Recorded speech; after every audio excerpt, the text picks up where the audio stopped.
When was the last time someone challenged one of your ideas or concepts or insights? And quick question for you, when they did, what was your reaction? People have multiple different reactions to that. Some people go, tell me more, and they actually want to know more. Others get defensive. Some actually just go in fighting. What we have as business leaders, and one of our greatest roles as a business leader, is to create an environment where people feel that they can share their ideas, their insights, but also be able to robustly have a great conversation when they don't disagree or when they see that there's alternative ways of doing things. As business leaders, it's up to us to nurture that environment. So welcome to episode 3. This episode around culture is all about inclusion on steroids. And remember a few episodes back, we talked about that barbecue statement, what's it like to work there? And when people are asking you, where do you work? What's it like to work there? And actually that person's response is actually their perspective of what your culture is. And so when we think about culture, it's all about that sense of belongingness, but also about getting our people involved in all aspects of our business. And when we look at inclusion, it starts with trust and openness and receptive to change and ideas in particular by the senior team across the business and also the CEO or GM, whoever is leading that business.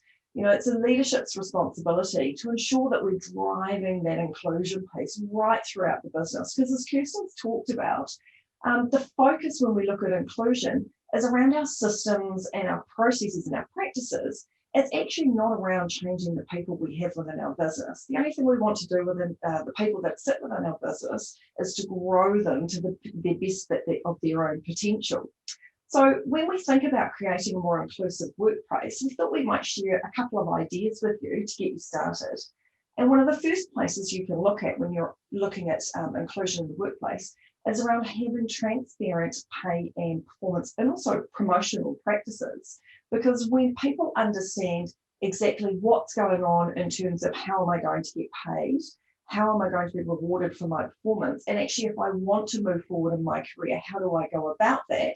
And it's transparent across the business. It just levels the playing field and it takes away that person's going to get this because of who they are and who they report to. Another area to consider when you're looking at inclusiveness is around flexibility in the workplace. And this could be looking around some flexible hours. So for that person that's wanting to either pursue a personal goal, it might be around participating in Ironman, or they're wanting to spend more time with family. And also around how do we allow people to take parental leave. And so it's not just about the woman having to take or wanting to take parental leave, but actually about men in the workplace wanting to take parental leave to support their partner who wants to go back to work and continue their career growth. And of course, we've got the classic working from home, which is a trend that is becoming more and more accepted in the workplace. And the last area we just wanted to share with you was around looking at our leadership in the workplace. Are we role modeling those behaviours that we want in our business?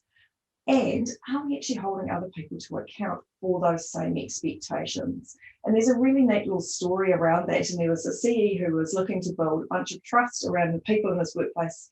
And so what he did is they were doing a full remodel of the working environment in their office. And he decided to take a step back and he actually delegated the entire process to a group of people who were nominated by everyone to actually do the full refit out. So they had all the budget and all the parameters that sat within it. And he said, whatever you decide, I'm really happy for you to go away and do.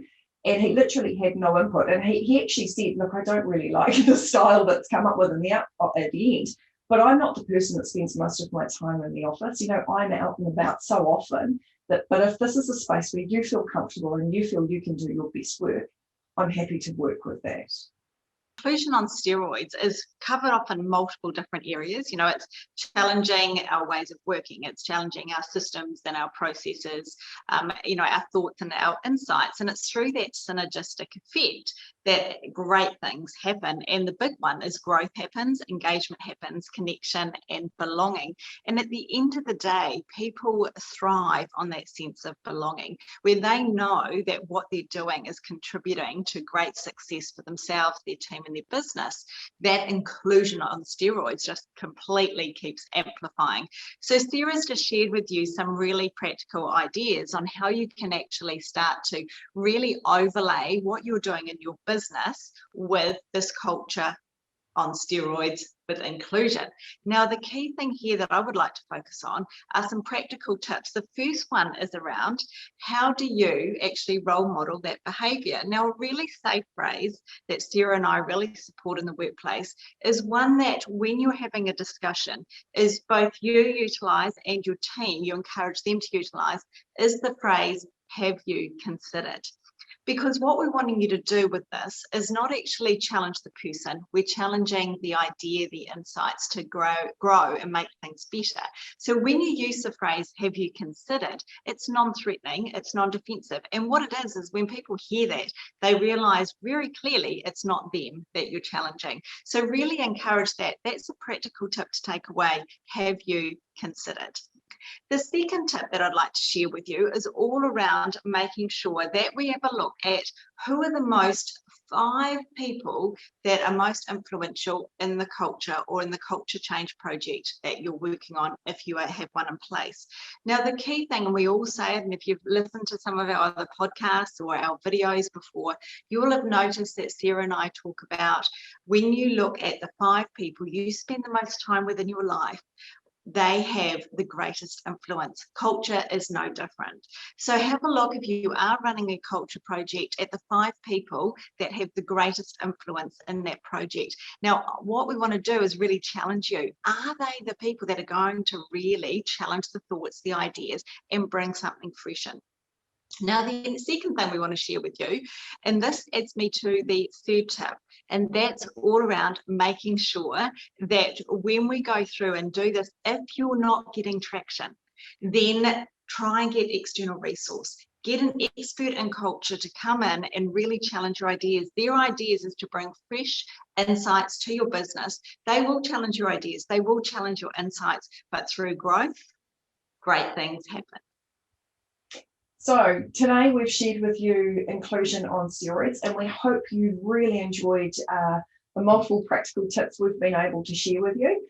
We look forward to talking to you next episode about taking your values off the wall.